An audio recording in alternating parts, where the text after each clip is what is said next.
Freshman Florence experience where you are a freshman in college, but you go abroad. And you study, you can do a lot of core classes there, which are interesting because you can take like your lit courses, but they're Italian lit courses. And I took some design classes, like some drawings and some sewing classes, which is interesting to get, the way the Italians do the classes. It's all done in metric system. So Oh, transferring back wow. was different. But the program was a full year. I came home for Christmas, but you didn't have to. You could actually stay the whole time and just stay like the whole like 9 month period.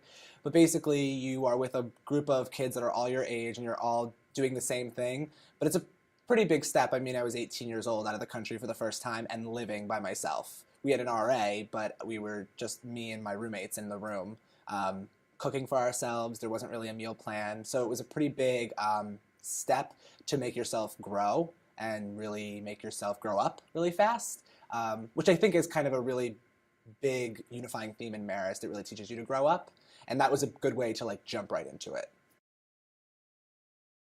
To tell people that I went abroad my freshman year and how that kind of led me to do the menswear that I do now, or how it lets me like think about culture and how I like to think about culture now. I think that resonates with people who do travel, especially in the fashion industry. A lot of people travel, and to hear that someone at 17, 18 was just kind of going for it, I think it's something that shows them that I had maturity from a young age, and that I've kind of taken that experience and not just been using it as, oh, I went abroad then, but how going abroad has affected my life moving forward.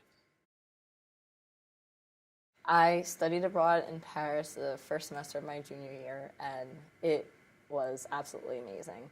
It, I think the biggest thing that I took away from it was that it really gave me this global sense, this global view of the fashion industry, whereas working out in New York and going back and forth and like communicating with designers out of New York, you kind of lose yourself a little bit in terms of what is out there. And when you go abroad, you get this bigger picture.